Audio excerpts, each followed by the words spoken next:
שלום לכולם, היום אני ממש שמחה לארח את חני יזרעאלי נוי בשרשרת הטיולים בערוץ הפודקאסט הקהילתי סיפור 555.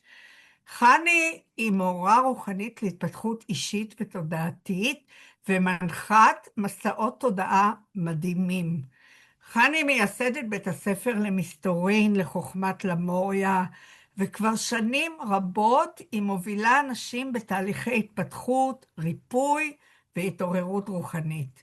חני מלמדת תקשור והילינג, אלכימיה רוחנית וחיבור לידע תודעתי כמו מפתחות חנוך, יחד עם עבודה עם תרבויות כוכבים ותדרי תודעה מאוד מאוד גבוהים. בין היתר, חני מובילה מסעות רוחניים למקומות עוצמתיים בעולם, מקומות שנחשבים שערים אנרגטיים להתעוררות הנשמה, והיום נשוחח איתה קצת על המסעות האלה. חני, ברוכה הבאה, איזה כיף וואי, לארח אותך רואים כאן. שאני מסמיקה? לא רואים, לא רואים. אוי, רותי, לאיזה כיף לי שאת מארחת אותי. אני כמוך גם מובילה מסעות במעגל הצבעים. שמעני למוריאני שלך שבאחד המסעות שלנו, זה היה חלק מהגילוי של המשך המעגל, המשך השיטה.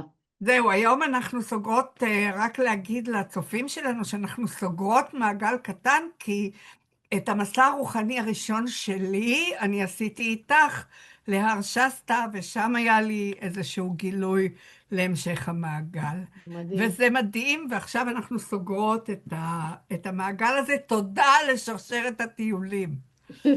ממש. אז חני יקרה, אני לא נבזבז זמן, כי יש הרבה שאלות, ואני רוצה כמה שיותר שנדבר על הטיולים המדהימים שאת מוציאה. תספרי לנו, איך התחלת עם כל הנושא של המסעות הרוחניים? האם הייתה לך איזושהי חוויה מסוימת או קריאה פנימית שהובילה אותך לעולם המסעות הרוחניים? טוב, זה באמת תמיד השאלה המיוחדת, מאיפה הכל התחיל, מאיפה השיגעון הזה, מאיפה הכוח הזה, להמשיך ולהמשיך את המסעות האלה שבעיניי הם בהרבה דברים מסעות משנה חיים. אז אני במשך שנים, מאז שהחלפתי מקצוע, הייתי מורה לחינוך גופני, מורה לאירובי, לספינינג, עשיתי את הצ'יינג' הזה, הלכתי על האמת שלי, הלכתי על הדבר שהכי הכי הכי הייתי מחוברת אליו, וזה עולם התודעה, עולם הרוח, עולם התקשור, המרחבים. תמיד הייתי סקרנית, ושנים עבדתי עם האנשים בתהליכים אישיים, בקורסים וסדנאות, וראיתי שאנשים צמאים לחיבור עמוק לנשמה שלהם, לזיכרון הרוחני שהם נושאים בתוכם. ונקודת המפנה הראשונה שלי הייתה בתוך המסע הרוחני הפרטי שלי, מתוך החיפוש הרוחני העמוק שלי, להבין עוד מציאויות, להבין עוד מה שלא נראה לעין, ושיש כל כך הרבה דברים שמחכים לנו להתגלות.